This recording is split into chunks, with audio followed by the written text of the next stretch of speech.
क्या TikTok use करना safe है? कुछ ही दिनों पहले TikTok crossed 1 billion downloads world wide. इसका मतलब है कि 1/7 of the world population is using TikTok. इस ऐप पर किस टाइप का कंटेंट होता है, वो क्या सोशल मैसेज देता है, वो अच्छा है या नहीं, ये सब बात की बात है। Right now I want to share with you something very dangerous that I discovered about TikTok. You think that I am making sense? इस वीडियो को शेयर जरूर कीजिए, क्योंकि इस वीडियो से किसी ना किसी को हेल्प हो सकती है। आज एक्चुअली मैं बहुत एडवेंचरस फील कर रहा था, तो मैंने टिकटॉक डाउनलोड किया और मुझे एक काफी अजीब चीज रियलाइज हुई। यू सी, जब आप कोई वीडियो रिकॉर्ड करने की कोशिश करते हैं, तब टिकटॉक आपसे आपकी कैमरा की, ऑडियो रिकॉर्ड करने की और SD कार्ड एक्सेस करने की परमिशन मांगता है। ये सारे परमिशंस मांगना बहुत सारे ऐप्स में कॉमन होता है, लेकिन प्रॉब्लम उस चीज की है जिसकी परमिशन टिकटॉक आपसे मांगता नहीं है, लेकिन फिर भी डेटा आपसे चुराता है। That's your location. आप ये खुद चेक कर सकते हैं। सेटिंग्स में जाइए और ऐप परमिशंस में जाकर टिकटॉक को सर्च कीजिए। लोकेशन का कहीं पे मेंशन भी नहीं होगा। लैंग्वेज सिलेक्ट करते वक्त मैंने सिर्फ इंग्लिश सिलेक्ट किया था, फिर भी मेरे फीड में हिंदी वीडियोस है, मराठी वीडियोस भी है। टिकटॉक को कैसे पता चल रहा है कि आप कहां पे? जस्ट एज अ प्रिकॉशन मैंने लोकेशन भी ऑफ कर दिया था। लोकेशन ऑफ करने के बाद गूगल मैप्स भी ठीक से नहीं चल पाता, आरोग्य सेतु ऐप भी नहीं चलता। These important apps also can't work without you giving them the permission. मैं मुंबई में हूं, मुझे मराठी आता है, मुझे हिंदी आता है, ये टिकटॉक को कैसे पता चल रहा है? If you want to cheat your location, there is a very simple trick called a VPN, virtual private network. Okay, so मैं अभी एक VPN यूज कर रहा हूं और मेरा लोकेशन मैंने USA में सेट किया।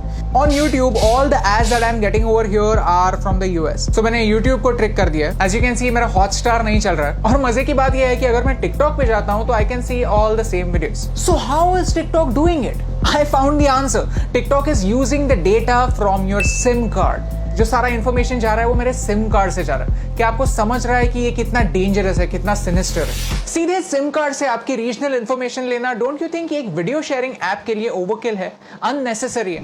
And the worst part is, इसके बारे में कोई वार्निंग नहीं है। द ऐप जस्ट सेज कि we will automatically collect it, that's it. ये डिस्कवर करने के बाद मैंने टिकटॉक की प्राइवेसी पॉलिसी कंप्लीटली पढ़ी और उसमें मुझे कुछ ऑब्जेक्शनेबल पॉइंट्स दिखे। If you link any social media account to TikTok, then TikTok वहां की इंफॉर्मेशन यूज कर सकता है आपके बारे में जानने के लिए। टिकटॉक कंटेंट डिलीवरी के लिए HTTP सर्वर्स यूज करता है, HTTPS नहीं, सिक्योर सर्वर्स नहीं। तो ये सर्वर्स हैक हो सकता है। इस वीडियो में किसी ने डेमोन्स्ट्रेट किया है कि कैसे ऑफिशियल अकाउंट से एक गलत मैसेज फॉरवर्ड हो सकता है। आपका अकाउंट डिलीट होने के बाद भी टिकटॉक जब तक चाहे आपका डेटा उनके सर्वर्स में रख सकता है। और मेरा टिकटॉक के साथ सबसे बड़ा प्रॉब्लम है आर्टिफिशियल इंटेलिजेंस। कि ByteDance जो टिकटॉक की पेरेंट कंपनी है, वो एक आर्टिफिशियल इंटेलिजेंस कंपनी है। उनका प्रोडक्ट कंटेंट क्रिएशन का प्लेटफॉर्म नहीं है, उनका प्रोडक्ट है algorithm. You see, China wants to be a superpower in AI by 2030. Computer की भाषा क्या होती है? Zeros and ones, binary. और वही टिकटॉक आपको करने के लिए बोलता है। Whenever you are watching a video on TikTok, you are taking a survey. You are feeding information to the computer, telling them what you like, what you don't like, what you agree with, and what you don't agree with. And all of this information is going to China. आपको क्या लगता है? क्या ये सही हो रहा है? Tell me in the comments below. In social media, artificial intelligence changes the game completely.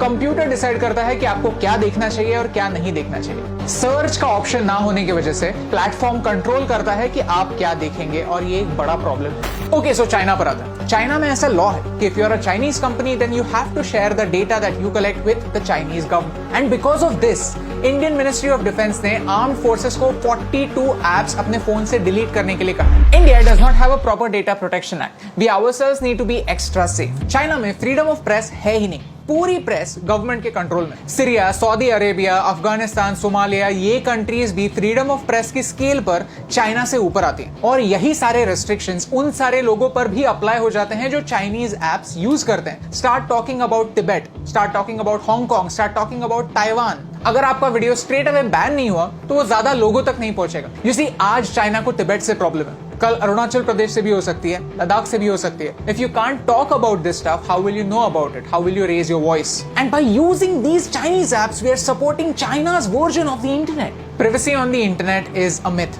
हम जब भी कोई सर्विस फ्री में यूज करते हैं तो हम उनके प्रोडक्ट होते हैं, हमारा डेटा हमारी करेंसी होता है। शुड यू डिलीट टिकटॉक और any other app for that matter? ये बताने वाला मैं कोई नहीं होता। But you can definitely take some precautions. If you have Chinese apps on your phones, then don't use UPI or any net banking apps on the same phone. When creating an account, don't use Google to sign in. Create a new account, use a different password. Cyber theft is real.